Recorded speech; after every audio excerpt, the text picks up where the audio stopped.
Bonjour à tous et bienvenue sur Mini Inch, la chaîne d'actualité automobile et des miniatures. Aujourd'hui, on se retrouve et on va partir à la découverte du nouveau Renault Scénic qui devient cette année 100% électrique. Je suis accompagné ce week-end par la grande autonomie, donc c'est-à-dire la batterie de 87 kWh en finition iconique.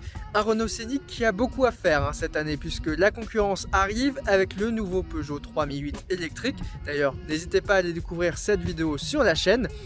Mais au final, celui qui a été élu voiture de l'année, c'est bien le Renault Scénic. Alors pourquoi ?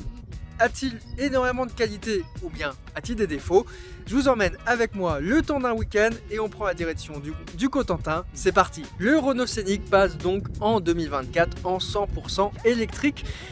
Et ça change quand même énormément de choses. Vis-à-vis des précédentes générations, il n'y a absolument rien, de toute façon, qui reste d'un point de vue stylistique.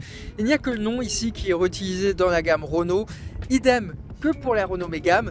Tout simplement parce que vous l'aurez compris, tous les nouveautés électriques de la marque aux losanges reprennent des noms de véhicules qui sont un tout petit peu iconiques pour faire perdurer un tout petit peu ce côté, je ne sais pas, est-ce que les gens ils ont envie de nostalgie?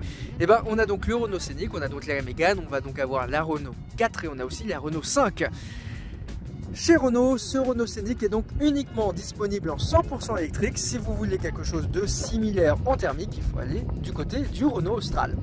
Petite différence parce que le Peugeot 3008, lui, fait toutes les énergies hybrides, essence et également électrique. Alors il y a beaucoup à dire sur ce design du nouveau Renault Scénic. Tout simplement d'ailleurs à l'avant, je vous présente sûrement la face avant de la nouvelle Renault Mégane restylée. On peut voir aujourd'hui que chez Renault, il y a un petit décalage de style entre certains modèles. C'est le cas aujourd'hui entre l'Austral et Rafale. Rafale qui devrait inaugurer en fait la mi-vie de l'Austral. Et c'est exactement la même chose pour ce Scénic.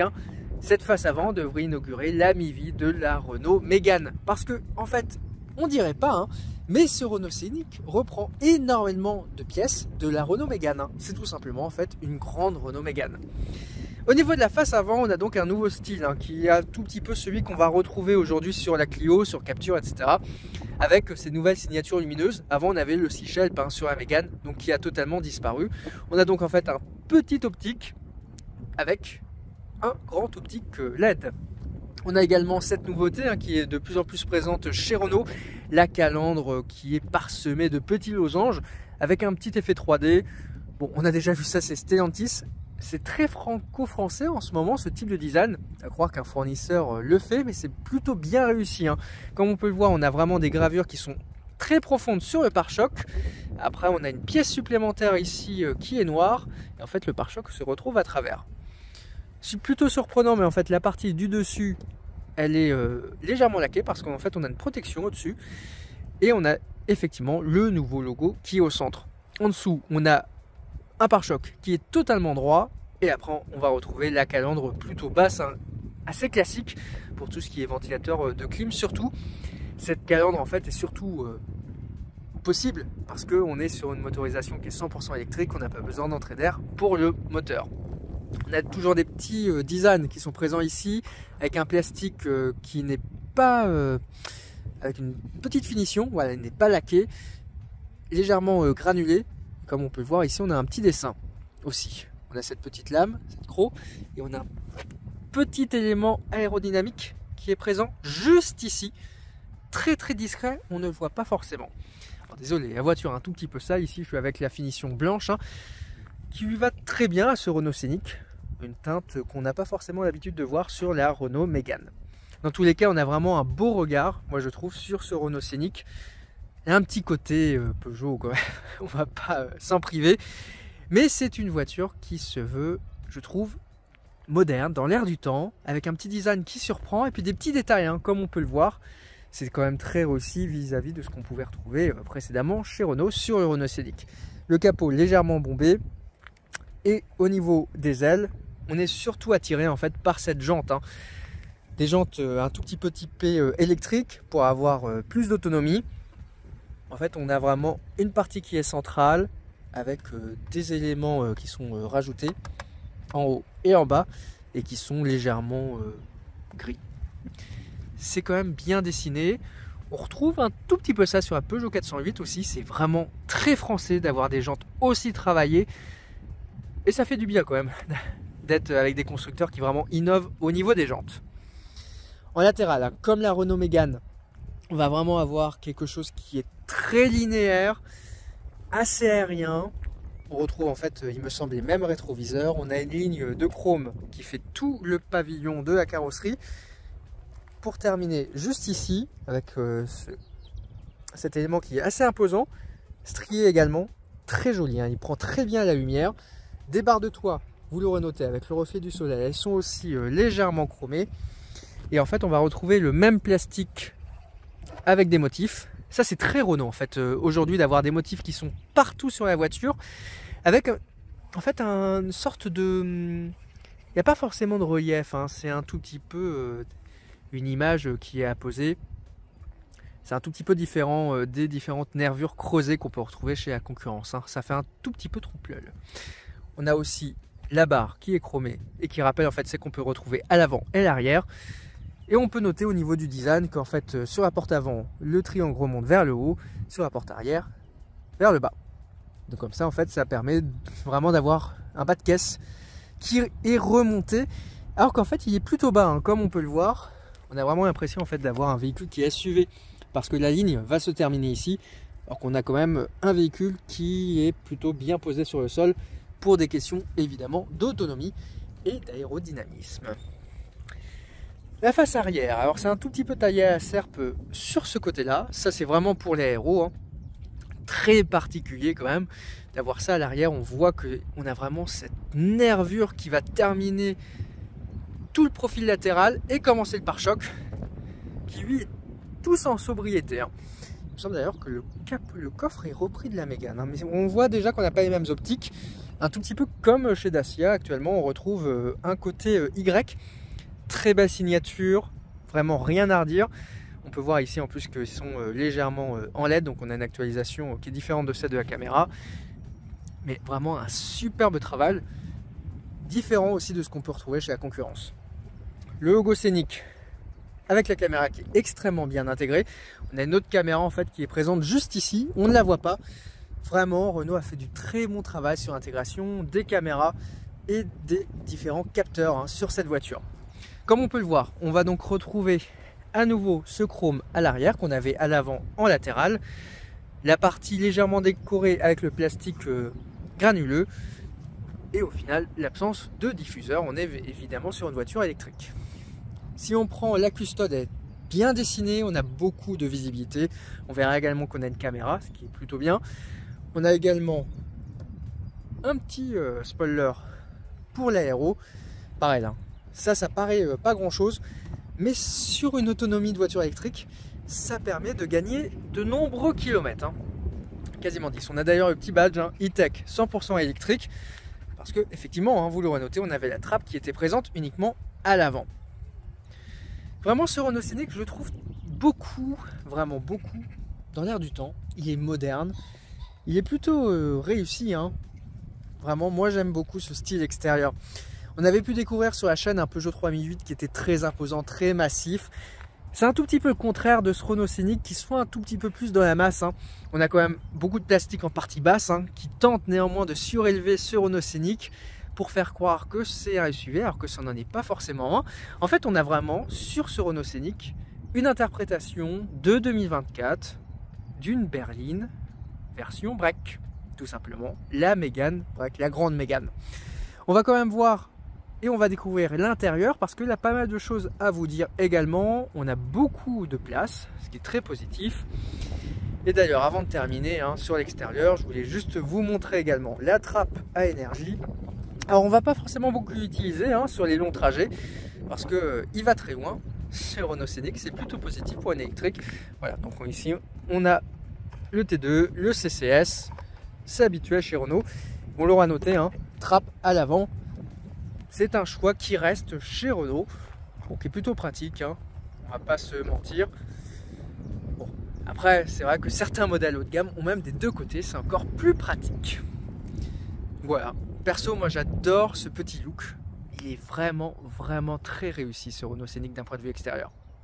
Avec 4,47 m de longueur pour 1,57 m de largeur, on est clairement ici sur un grand SUV, hein, même si aujourd'hui le Peugeot 3008, le nouveau, est beaucoup plus long, beaucoup plus large et beaucoup plus haut. Hein.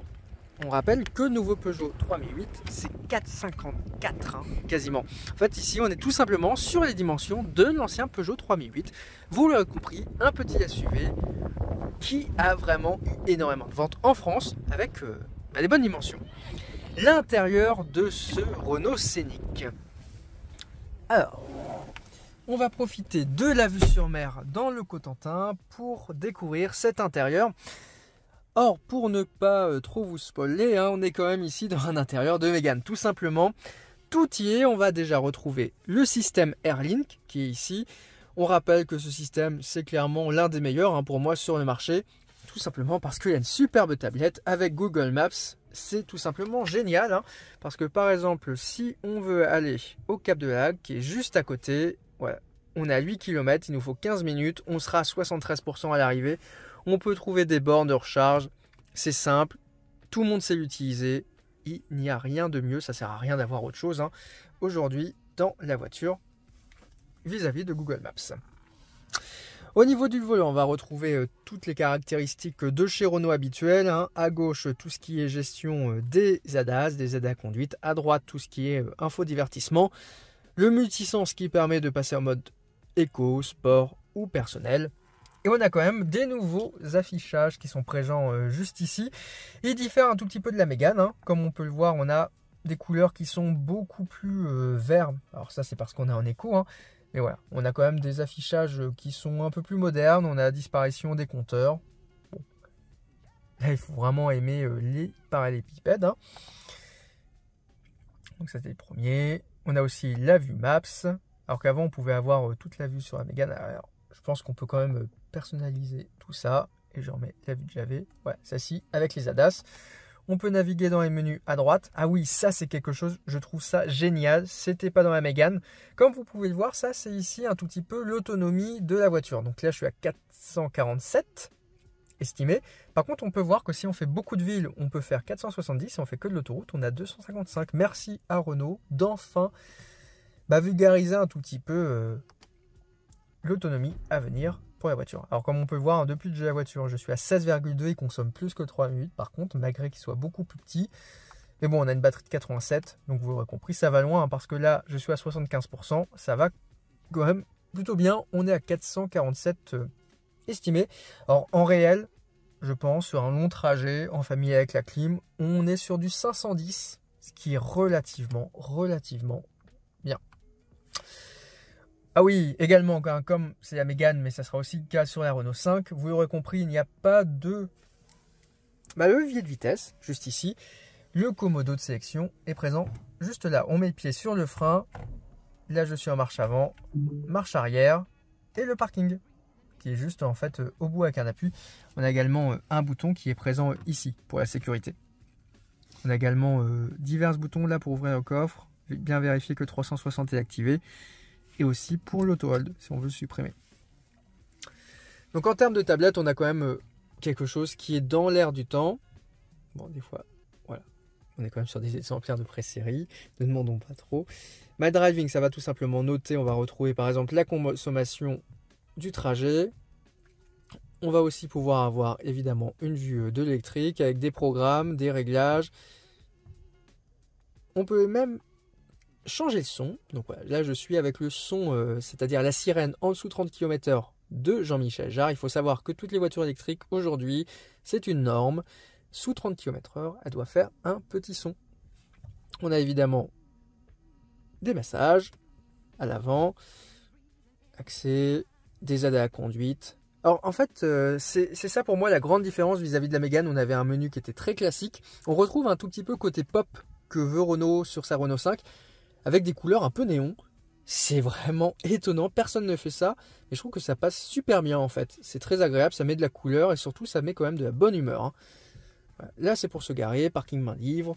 On peut même avoir de la qualité de l'air, c'est génial. Et la caméra 360 qui marche plutôt bien. Comme on peut le voir, on a des menus qui sont également présents pour la radio, pour le téléphone, pour toutes les applications, Android Auto, Apple CarPlay, la notice. Alors ça par contre, le data logger, je pense que c'est pour Renault, c'est pour le parc presse quand il débug les voitures. Et on a aussi ici les raccourcis de clim.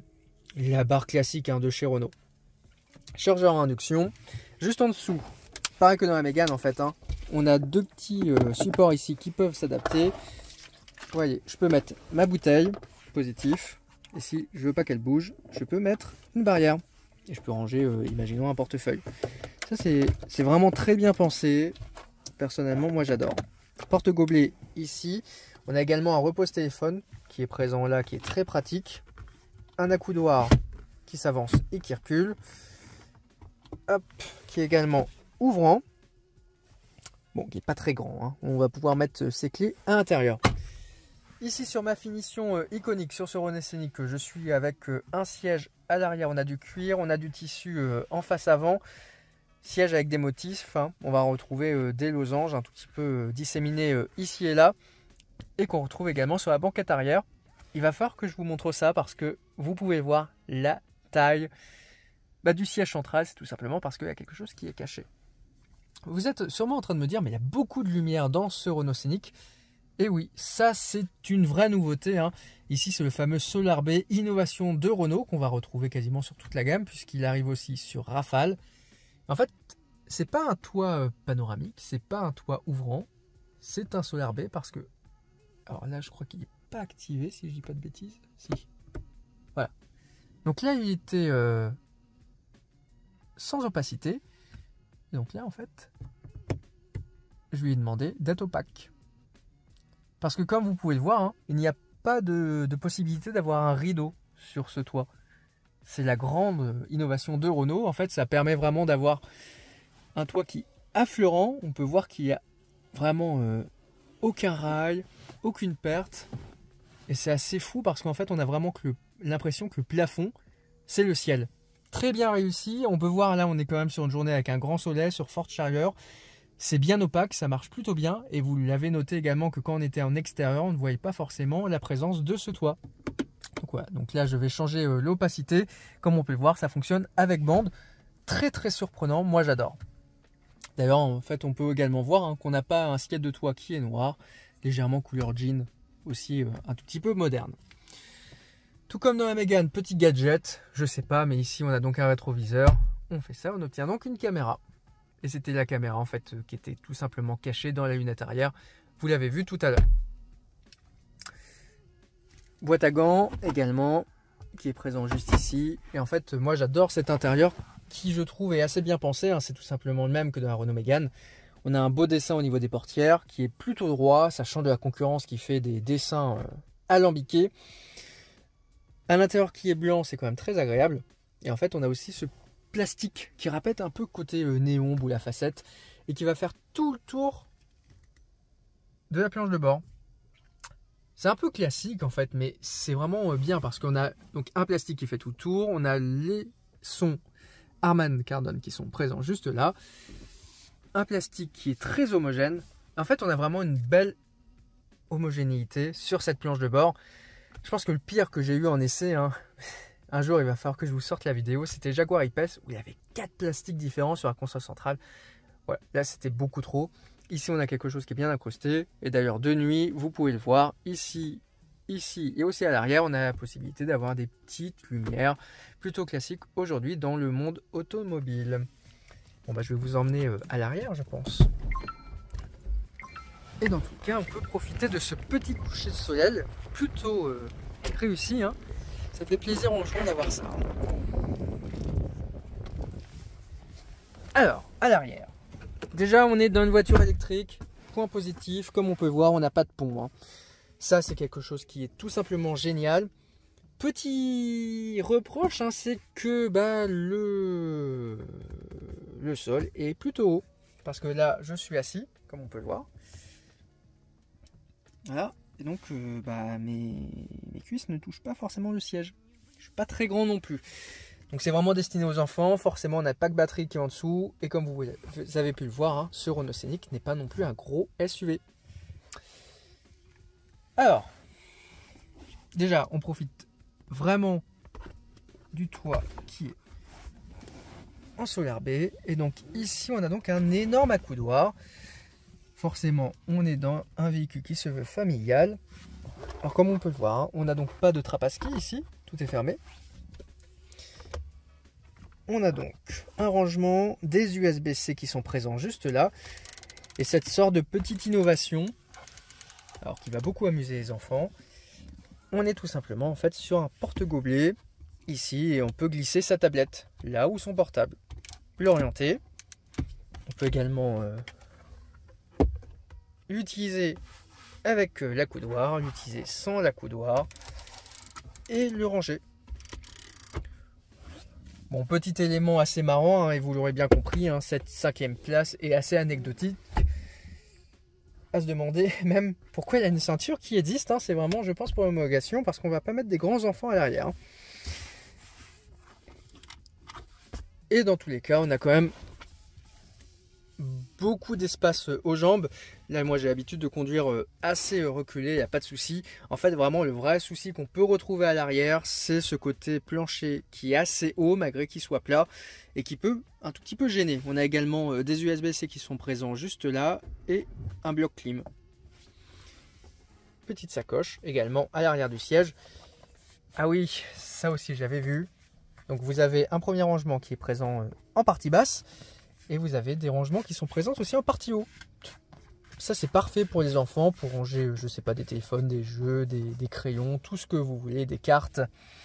Vraiment très très bien pensé. Et pareil, en côté, juste ici, on peut avoir des supports de téléphone au niveau des vitres électriques. Et là, on a de la petite moquette hein, qui est présente au niveau des poignées, des ranges portières, avec beaucoup d'espace comme on peut le voir.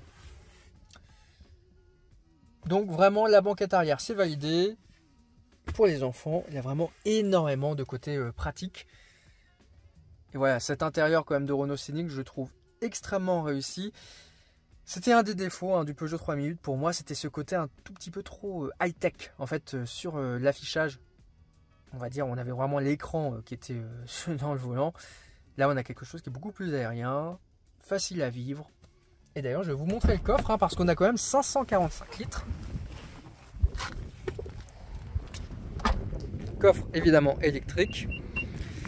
Point positif également, c'est sa hauteur, hein, parce que j'habite dans un parking qui n'est pas très haut, et ben ça gêne pas, contrairement aussi à la concurrence, hein, des avantages.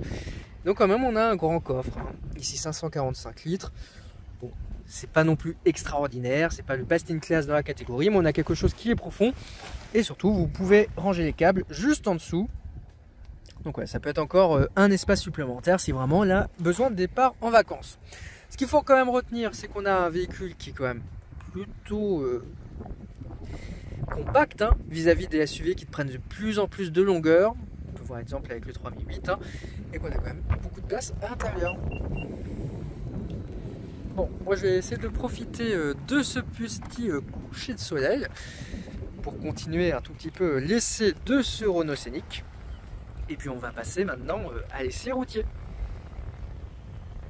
On se retrouve à bord de ce nouveau Renault Scénic, millésime 2024. Vous l'aurez compris, hein, un Renault Scénic qui change vraiment vis-à-vis des précédentes générations du modèle.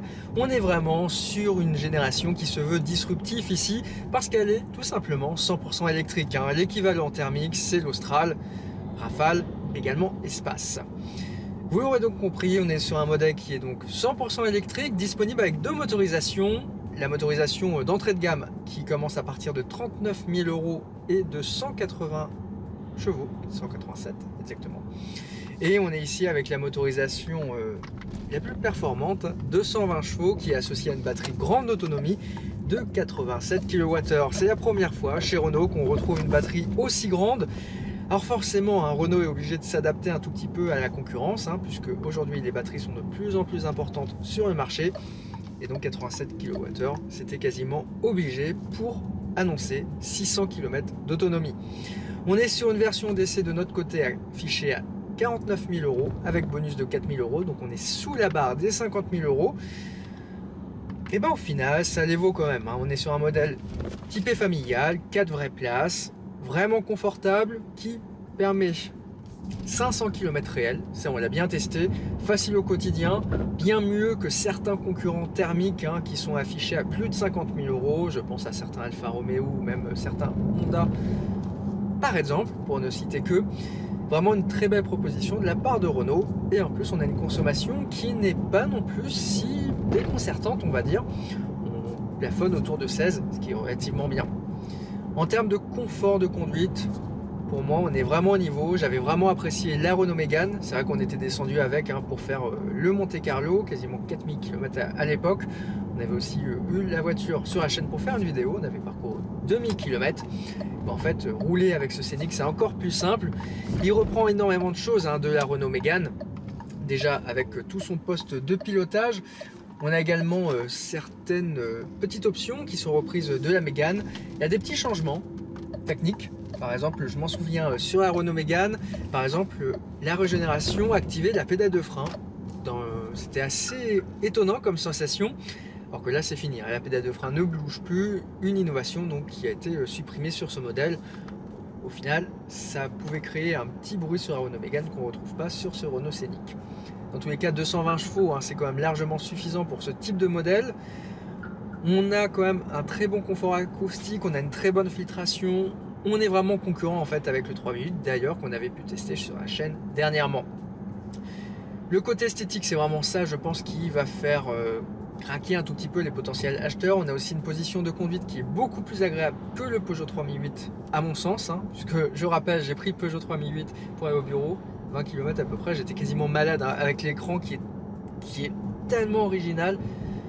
Faut vraiment aimer. Ici on est sur le système Airlink de chez Renault, c'est tout simplement pour moi l'un des meilleurs systèmes intégrés aujourd'hui sur le marché avec celui de Tesla, parce que vous avez une navigation qui est extrêmement fluide, vous avez Google qui est intégré. Bref, il n'y a absolument rien à dire. La direction est plutôt précise, bien mieux que ce qu'on peut retrouver par exemple sur le Renault Arcana, bien mieux aussi que sur l'Austral.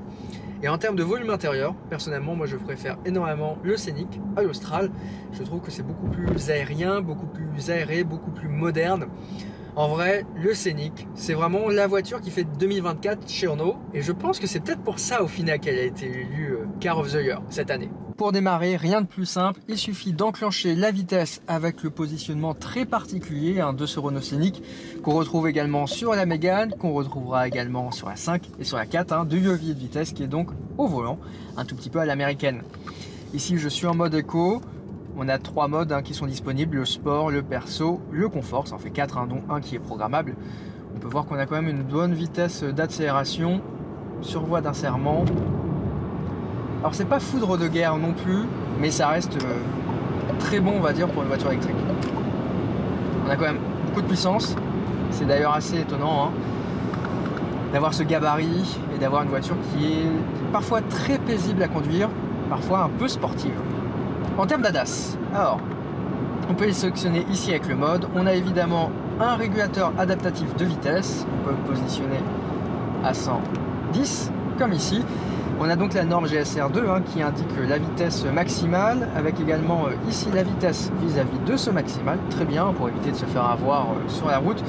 Néanmoins, on peut observer certaines petites erreurs, c'est toujours le cas avec ce système. On a donc différents affichages, 4 au total.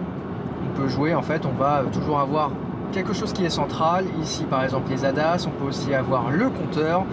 On peut évidemment avoir ceci. Je ne sais pas trop ce que c'est, mais c'est original. Pourquoi pas si vous aimez pareil Pépède. Ou également la carte Google Maps. Ça, c'est vraiment exceptionnel. On a donc le pourcentage de batterie. Ici, il m'en reste 33%. Je peux encore effectuer 179 km. Vraie innovation, je trouve, de ce Renault Scénic, c'est cet affichage ici, qui permet tout simplement, en fait, une première estimation. Si on fait de l'autoroute, on va avoir 113 km estimés. Si on fait de la ville, 207. C'est génial parce que pour une fois, Renault a bien compris qu'il fallait aider un tout petit peu le conducteur à faire sa stratégie. Aujourd'hui, la voiture électrique, forcément, consomme beaucoup plus sur autoroute qu'en ville.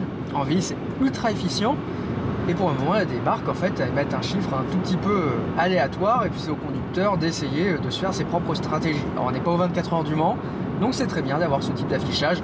J'espère que l'on va retrouver ça sur les autres véhicules. Le suivi se fait ici, on peut voir que ça fait apparaître comme certaines Tesla d'autres véhicules. Quand c'est des utilitaires, c'est plutôt bien fait sur le sujet. Et là on peut donc varier. Donc on est déjà à 1024 km parcourus à bord de ce Renault Scénic en un peu plus d'un week-end. Et donc consommation 17,1.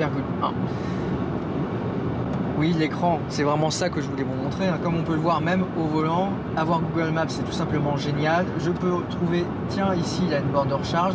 Je clique sur la borne de recharge, elle me dit où elle est, ce qui est ouvert, quel type de carte je peux accéder. Si par exemple je dis, tiens, je veux retourner, au Cap de Lagnes, et ben on va aller au Cap de Lagnes, à Cherbourg pour continuer. On peut voir que je ne peux pas arriver à l'arrivée avec ce pourcentage. Effectivement, on est à moins 68. Voilà, elle me propose directement de recharge, démarrer. Tout est simple, on peut les paramétrer. Vraiment, c'est l'une des meilleures interfaces. Ça ne plante jamais, c'est Google Maps. On a un trafic en temps réel, on a les fermetures en temps réel. On a également quelque chose qui est intuitif, c'est-à-dire qu'en fait, cette carte Maps apprend aussi de la voiture. C'est-à-dire qu'en montagne, elle va savoir que par exemple, une montée va consommer beaucoup plus que la descente, ce qui fait que l'estimation pourcentage à l'arrivée est extrêmement précise. Et encore une fois, c'est vraiment une aide à la conduite qui est vraiment extrêmement appréciable. Voyant classique chez Renault. Et donc la commande de son se trouve juste derrière. Donc on a vu les ADAS, on a vu à peu près cet intérieur. La conduite, comme je le disais, est quand même relativement agréable. Là on peut le voir, on est à 110. Je pense qu'à la caméra on va entendre qu'on a une très bonne filtration sonore. On entend très peu la machine électrique. Ça aussi c'est relativement agréable. On a très peu de bruit de suspension. Et également je trouve que les pneumatiques, on n'est pas sur les mêmes nœuds un peu de taille basse de la Renault Mégane. C'est un peu plus agréable ici. C'est moins dur. C'est plus absorbant. C'est moins ferme. Surtout on a un peu moins le côté d'avoir peur, on va dire, de déchirer un pneu quand on fait de la petite route de campagne comme on pouvait avoir sur la Mégane. En tous les cas, moi j'adore cette interface. C'est tout simplement génial. C'est une vraie voiture de 2024 avec des fonctions qui sont intuitives, simples et qui marchent tout le temps.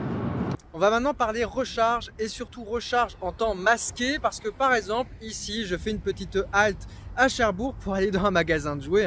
Forcément on est sur Mini Inch. Et le Leclerc possède des bornes Electra. Alors forcément, en fait, dès que vous allez dans un magasin, vous allez mettre 10 à 20 minutes.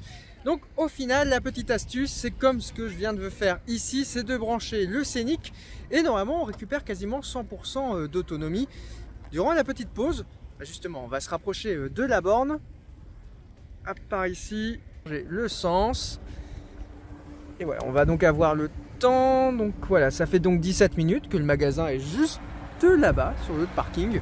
En fait il est juste à côté de la foire Foule. Le temps de faire en plus un petit article sur le magasin qui avait pas mal de nouveautés. Bah voilà, j'ai déjà rechargé 17,65. Ça permet de récupérer quasiment 105 km. D'ailleurs une très belle borne Electra ici, comme on peut voir. On peut y payer en plus avec un terminal bancaire. On a plusieurs stations, on a deux stèles. La première qui est juste présente ici, la deuxième qui va être ici avec des CCS à chaque fois et une puissance de charge qui est annoncée quasiment au-dessus de 200. Mais comme ici on est quand même à 80%, on est à 51 kW maxi. Quand je suis arrivé j'étais à 60, on tirait 80. Bon, il va être temps d'arrêter la charge. On va passer la carte et on va repartir. Donc c'est une charge en temps masqué tout simplement parce que même sans voiture électrique, j'aurais réalisé 7 arrêts. Et donc au final 7 arrêts avec la voiture électrique sur un parking avec une charge, ça permet en plus de pouvoir recharger et comme ça d'être certain d'avoir un niveau largement suffisant pour rentrer à la maison. Le nerf de la guerre d'une voiture électrique, c'est forcément également sa consommation qui va donc déterminer l'autonomie. Aujourd'hui, on a parcouru donc plus de 1000 km à bord de ce Scénic. J'ai pris pour aller en Mayenne, après j'ai fait un trajet Mayenne pour faire une petite boucle dans le Cotentin. On a été ensemble à Pointe-de-Lague, on a filmé l'extérieur. La retour en région parisienne, ça va être l'heure de rendre la voiture. Le total, on est donc à 17,1 kWh au 100 km. Plutôt raisonnable. Sur le trajet test Paris-Mayenne, j'étais à 16,1. En comparaison, le 3008 était à 16. On a une batterie qui est quand même imposante, 87 kWh. Donc forcément, ça alourdit un tout petit peu la voiture. On a une consommation similaire à la concurrence, qui est relativement bien. Malgré qu'on est sur un volume de véhicule qui est un tout petit peu plus petit. Là, sur le trajet un petit peu court, interurbain, bon, je suis en montée, j'étais à 21 kWh. Tout à l'heure, j'ai fait un trajet en ville, on descend facilement autour de 13, entre 13 et 14. Donc ce qu'il faut retenir d'un point de vue consommation sur ce Renault Scénic, en ville, on est entre 12 et 14 kWh au 100. Sur de l'interurbain, on est autour de 16 à 17 kWh au 100 avec du 110, avec des grandes montées, des longs trajets, etc. Sur autoroute, on va approcher entre 19 et 21 kWh au 100 en fonction de la météo et évidemment de la topologie de la route. Là par exemple, pour aller à Cherbourg, j'ai pris la nationale autour de Saint-Lô. Je sais qu'elle consomme énormément, même avec une thermique à 110. Donc c'était le cas aussi avec cette électrique puisqu'on est monté facilement à 18 kWh au 100 à 110. Alors je vous laisse faire le calcul de l'autonomie, batterie de 87 kWh au 100, moyenne à 17 kWh au 100 consommé. C'est quand même vraiment bien. On est quasiment à 500 km assurés à bord de ce Renault Scénic.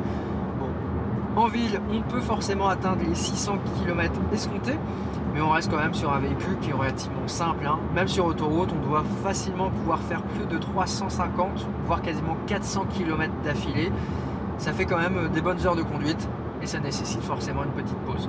Vraiment, on est sur un véhicule qui n'hésite pas à pouvoir voyager, avec des pauses qui peuvent s'effectuer très rapidement. On a un chargeur qui va recharger un tout petit peu plus de 100 kWh. C'est pas optimum, la mieux sur le marché, mais c'est quand même relativement bien. Par exemple, j'ai branché moi cette voiture, on a pu le voir lors de la recharge à 60%, on a pris directement 70 kW. C'est-à-dire que même sur une la deuxième partie de la batterie, entre 50 et 100%, on arrive à avoir une charge qui est relativement bien. À 80%, on rappelle que j'étais encore à 80 kW.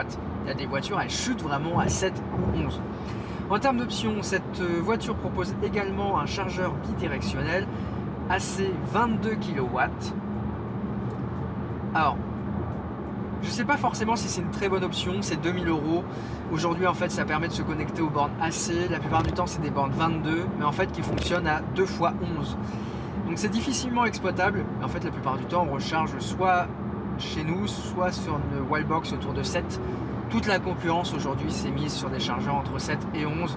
Renault reste encore sur un chargeur à 22. Ce que je regrette en fait, c'est d'avoir ce chargeur à 22 qui n'est pas forcément très utile que sur certains cas de figure et ne pas avoir une puissance de charge d'essai qui est un tout petit peu supérieure. Dans tous les cas, le bilan de ce Renault Scénic, moi vraiment, je suis extrêmement convaincu. J'avais été déjà par la Mégane, après par l'interface Austral, Rafale, Espace.